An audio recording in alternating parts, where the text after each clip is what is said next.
4 new wells in Iran, an appealing offer from Eastern countries, and a new effort for pipeline development. All this and more when we come back.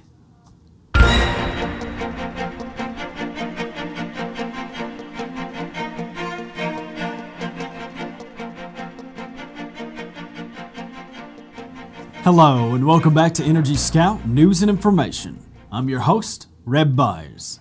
Today's segment will focus on independent producers within the energy industry, and in our top story, Iran has discovered 4 new oil and gas fields holding about 3.7 billion barrels of oil and 1.5 million cubic meters of gas.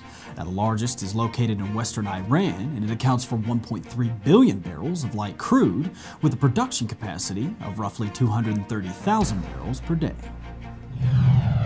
And in other news, after years of discussion, El Paso Natural Gas Company and the Navajo Nation have reached a preliminary agreement on a right-of-way easement for a pipeline on the reservation.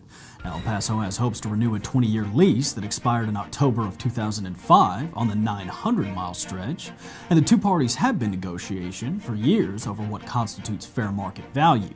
Current negotiations will stand until the end of this year.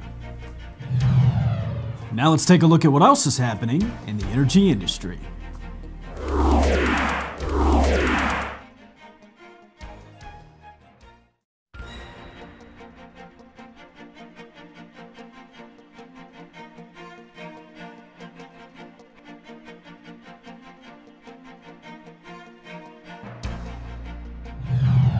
Marathon oil is looking quite attractive to China, India, and Brazil.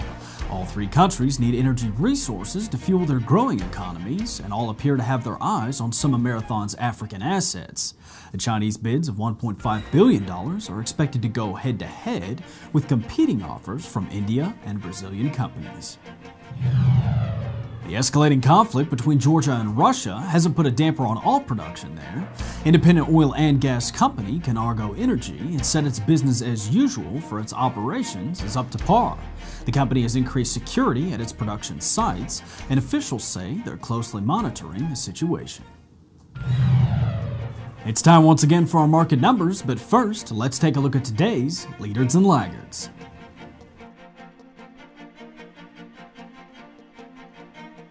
In oil and gas, crude oil is up 64 cents to $113.65, and natural gas is going down 12 cents to $8.21. Now, after a further reprieve from gas prices, it may be dependent on today's meeting, with Iran signing an oil and gas deal with Turkey for a mass transport pipeline through Europe. But now it's time to shift gears and take a look at some people on the move.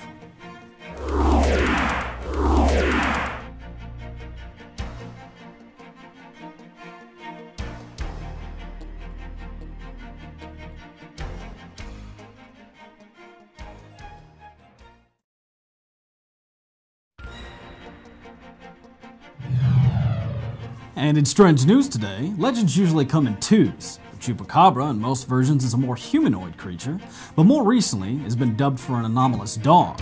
Take a look.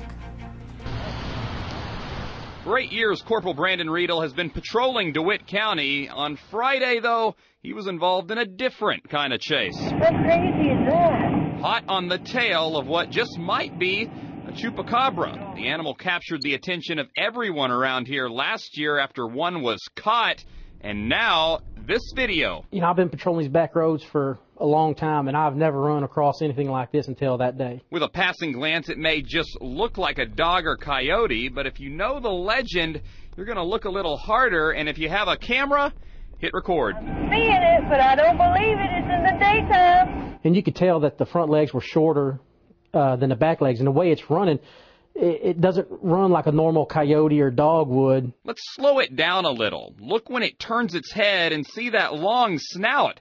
That's the type of feature that legends are made of. But when I saw from the side, I was like, that's exactly what we've been seeing in the papers. Oh, come on, it's a Taco Bell dog. He's running to the border for some delicious chalupas. And that's it for today's energy headlines. Be sure to check out our website daily for up-to-date rig counts and company information. And remember, if you have any news from around the oil patch, be sure to contact us at EnergyScout.com.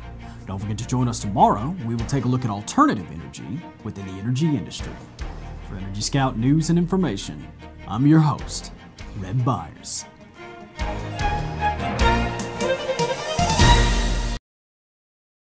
Did you know back in 1970 we imported 24% of our oil, and by 1990 it was 42%. Today it's almost 70% and climbing every minute.